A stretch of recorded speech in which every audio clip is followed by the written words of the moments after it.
ऐतिहासिक महिला आरक्षण आणि पुनर्रचनेसाठी 131वे घटनादुरुस्ती विधेयक लोकसभेत नामंजूर. मोदी सरकारला मोठा झटका. विधेयकाच्या बाजूने 298 तर विधेयकाच्या विरोधात 230 मतं.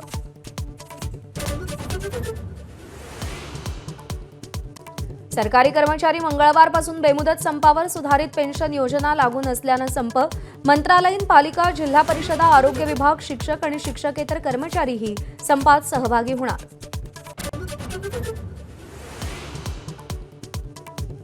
विधान परिषदेच्या निवडणुका जाहीर होतात. शिवसेनेत हालचालींना वेग. नीलम गोऱ्हेंना पुन्हा उमेदवारी मिळण्याची शक्यता. दुसऱ्या जागेसाठी रवींद्र फाटक, संजय मोरे, किरण पावसकरांची नावं चर्चेत. शीतल म्हात्रे, शायना एनसी आणि दीपक सावंतही इच्छुक असल्याची माहिती. पुणे विमानतळावरची विमानसेवा हळूहळू पूर्ववत. केंद्रीय राज्यमंत्री मुरलीधर मोहोळ यांची माहिती. हवाई दलाच्या विमानाच्या अपघातानंतर वाहतूक विस्कळीत झाली होती. नाशिकमधील टीसीएस प्रकरणात अॅट्रॉसिटीचा गुन्हा दाखल. निदा खान, दानिश शेख आणि तौसिफ अत्तार यांच्यावर गुन्हा. जातीवाचक शेरेबाजी केल्याची पीडितेची तक्रार. ॲक्सिस बँकेतही नाशिकच्या टीसीएस सारख्या घटना घडल्या. ॲक्सिस बँकेत घटना लक्षात येताच कारवाई केली. मुख्यमंत्र्यांच्या पत्नी अमृता फडणवीसांचा मोठा गौप्यस्फोट. भोंदू खरातला आज पुन्हा न्यायालयात हजर करणार. 4थ्या गुन्ह्यातील पोलीस कोठडी आज संपणार. 5व्या गुन्ह्यात खरातचा ताबा घेण्यासाठी पोलीस अर्ज करण्याची शक्यता.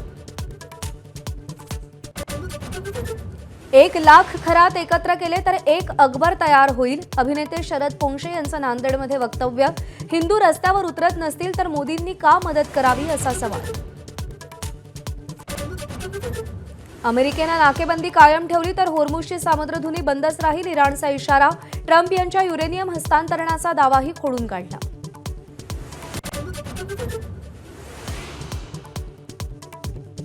रशिया इराणचं तेल आणखी महिनाभर खरेदी करता येणार. अमेरिकेकडून तेल खरेदीवरचे निर्बंध 16 मेपर्यंत शिथिल. भारतासह अनेक देशांना मोठा दिलासा.